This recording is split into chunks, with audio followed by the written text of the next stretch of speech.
Hello বন্ধুরা, তোমরা সকলে কেমন আছো? আশা করছি তোমরা সকলে খুব ভালো আছো, সুস্থ আছো। আমি ভালো আছি বন্ধুরা। তো আমার নতুন একটি ভিডিওতে তোমাদের অনেক অনেক স্বাগত, অনেক অনেক ভালোবাসা। তোমরা প্লিজ এভাবেই আমার পাশে থাকো, আমাকে সাপোর্ট করো বন্ধুরা। তো দেখতেই পাচ্ছ আজকে রান্না করবো হচ্ছে ডিমের কষা। তো আমার বাবু ডিম খেতে ভীষণ ভালোবাসে, তাই আজকে বললো মা ডিম রান্না করো। তো দেখো বন্ধুরা, আমি ডিমটা আগে থেকেই সিদ্ধ করে রেখেছি, আর কড়াইটা এখানে ভালো করে আমি গরম করে নিয়েছি। আর আলুটা কেটে রেখেছি, আলু ভাজবো, তারপর ডিমটাও ভাজবো লাল লাল করে। তো তোমরা দেখতে থাকো ভিডিওটা, আশা করছি তোমাদের ভালো লাগবে। আর ডিম তো সবাই রান্না করতে পারে বন্ধুরা, তো আমি কিভাবে রান্না করি সেটাই তোমাদের সাথে শেয়ার করবো। আর জানো তো, গরম গরম ভাতে কিন্তু এই ডিম কষাটা খেতে কিন্তু দারুণ লাগে। তোমরাও চাইলে একবার ট্রাই করে দেখতে পারো বন্ধুরা। তো আমি এখানে ডিমটা দেখতে পাচ্ছ বন্ধুরা, লাল করে ভেজে আমি ডিমটা তুলে নিয়েছি। তারপরে আমি আলু ভালো করে ধুয়ে কেটে রেখেছিলাম, সেটা এখন লাল করে ভেজে নেব। আর এটা আলুটা কিন্তু আমি ঢেকে দেবো যাতে আলুটা সিদ্ধ হয়ে যায় আর্ধেকের একটু বেশি। তারপরে আলুটা আমি নামাবো বন্ধুরা। আর জানো তো, ভিডিও করতে মানে যতটা আর কি খাটনি হয় না, ভয়েস ওভার দিতে, এডিটিং করতে কিন্তু প্রচুর খাটনি, 2 থেকে 3 ঘন্টা সময় লাগে আর কি। তো দেখতে পাচ্ছি একটু আমি লঙ্কার গুঁড়াও এখানে দিয়ে দিলাম। তো সেটাই দিয়ে ভালো করে লবণ, হলুদ, লঙ্কা দিয়ে ভালো করে ভাজবেন, লাল লাল হবে আলুটা, আর দেখতেও বেশ ভালো লাগবে, খেতেও ভালো লাগবে। তো এখানে দেখতে পাচ্ছ আমি বারবার করে ঢেকে ঢেকে আলুটা ভাজছি, কারণ এটা কষা কষা করব। আলুটা ভালো করে সিদ্ধ না হলে আর কি ভালো লাগবে না। তো কারা কারা ডিমের তরকারি খেতে ভালোবাসো তোমরা প্লিজ অবশ্যই কমেন্ট করে জানাবে। তো দেখতে পাচ্ছ আমার আলুটা লাল করে ভাজা হয়ে গেছে বন্ধুরা। জানো তো, সবজিতে মাংস বলো, ডিম বলো, মাছে বলো, আমার কিন্তু আলু খেতে ভীষণ ভালো লাগে। তো আমার বাবুও ভীষণ ভালোবাসে আলু খেতে।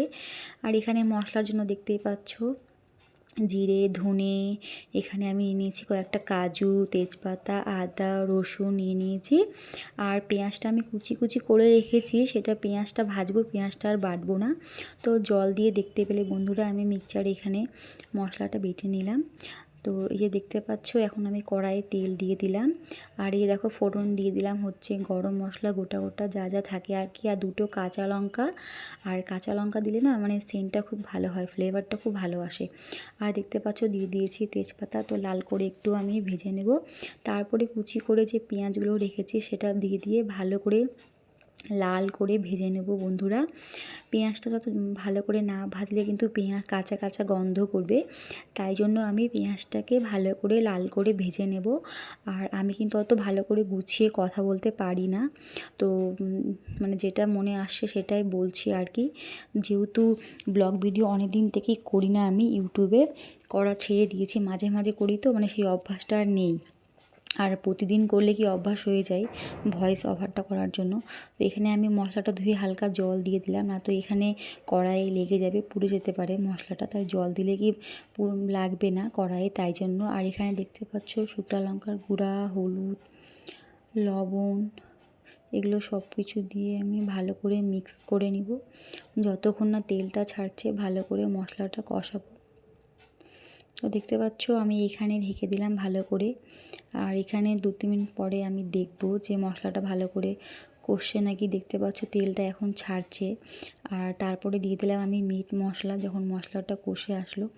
আর রান্নার সবথেকে হচ্ছে মেন যেটা প্রসেস, সেটা হচ্ছে খুব ভালো করে মশলাটা কষাতে হবে, আর না তো কাঁচা কাঁচা গন্ধ করবে। মশলা যত ভালো করে কষবে সবজিটা খেতে ততই বেশি টেস্ট হবে, তাই না বন্ধুরা? আর তোমাদের সবাইকে জানাই অনেক অনেক ভালোবাসা আমার দিক থেকে, কারণ তোমরা আমার প্রত্যেকটা ভিডিওতে কমেন্ট করছো, লাইক করছো, তাই জন্য অনেক অনেক ধন্যবাদ বন্ধুরা আমাকে সাপোর্ট করার জন্য, আমার পাশে থাকার জন্য। বন্ধুরা সবাই সবাইকে সাপোর্ট করো। দেখতে পাচ্ছ এখানে মশলাটা খুব ভালো করে কষে গেছে, আর এখানে আমি ভাজা আলু আর ডিমটা দিয়ে দিলাম, তোমরা দেখতেই পাচ্ছ। তারপরে আমি এখানে আরেকটু কষাবো আলুটা, ডিমটা। আলু তো সিদ্ধ হয়ে গেছে বন্ধুরা, তো আমি হালকা জল দিয়ে দিলাম, দেখতে পাচ্ছ, একটু ভালো করে আরেকটু কষানোর জন্য। যত ভালো কষবে ততই সবজিটা খেতে কিন্তু দারুণ হবে। আর দুপুরে আজকে খেয়েছিলাম ভাত দিয়ে, সত্যি বলছি দারুণ হয়েছিল বন্ধুরা। গরম ভাতে খেতে কিন্তু একদম মনে হচ্ছে পুরো মাংস খাচ্ছি এরকম, মানে এত টেস্ট হয়েছিল খেতে একদম।